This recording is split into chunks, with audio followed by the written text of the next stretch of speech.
When my kid was born, I started writing a journal for her. I simply love writing, so I wanted to store all the memories of her growing up period in a journal. My idea was to give this to her when she was old enough to understand these things. So that was the initial idea, to write down everything and anything regarding her growing up period, how she was raised. With time, I realized that it's not really a good idea to write down everything in your kid's journal, and it really needs some filtering. In this video, I will tell you how I write for my daughter's journal, what I write in the journal, and how it can benefit her. I am going to break down this video in several steps for more clarity.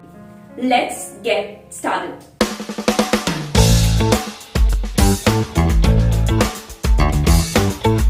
Number 1, sweet memories. This is something you should definitely write about. There are tons of memories, the milestones they have achieved, the funniest thing they did as a child, the time you all spent as a family, all the new experiences they had in life, and what was their reaction to those experiences. You can write about their friends in school, how they cherished the friendship and what all they did with their school friends, and a lot more sweet memories. Number 2, daily challenges. There are so many challenges that you go through in a day, and especially as a parent. There is a challenge to set a routine, there is a challenge to overcome behavioral changes, it is a challenge to set healthy habits. Do write about all these challenges that you go through in a day.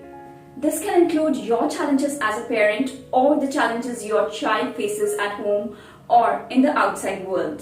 Talk about what steps you take to overcome these challenges. For instance, if my child is aggressive with other children and we decide upon a breathing technique to overcome this aggressiveness, then write about it. Your children have gone through challenges in the past and they will definitely go through a lot of challenges in the future. But this journal will remind and encourage them to take up such challenges and find solution to them. Keep in mind that you do not have to pour in your frustration in the journal. It is just okay to say that you had challenges while parenting and how you overcame those challenges. But don't use words or sentences which show your frustration.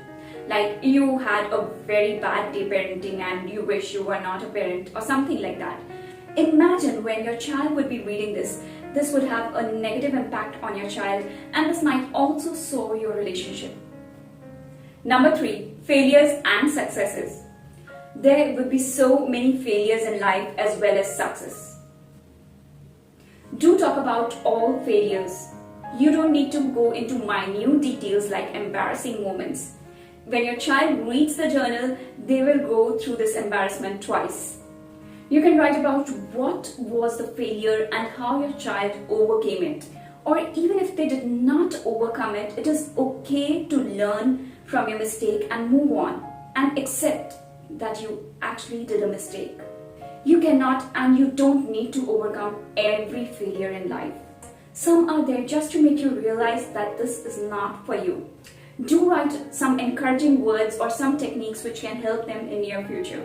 You can also write about the successes in detail, all that your child has achieved, the challenges they face, the strategies that worked for them, the strategies that did not work for them, and also the strategies which did not work for others but they learned a lesson from others' mistakes as well.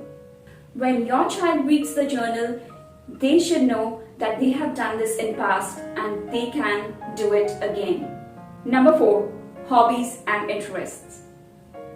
When we grow up, we gradually start forgetting about our hobbies and interests. Or let's say the responsibilities and work demands all our time.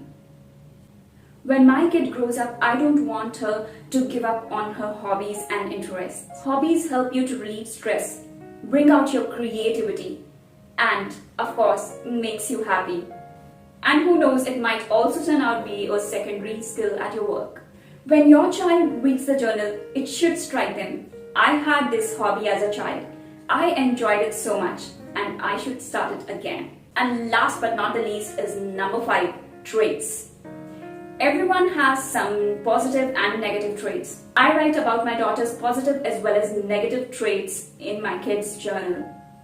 I don't go very much into detail as to how she's handling these traits, because when she will be reading this, it will be past for her. She needs to understand how these traits can work for her in the present situation and not in past.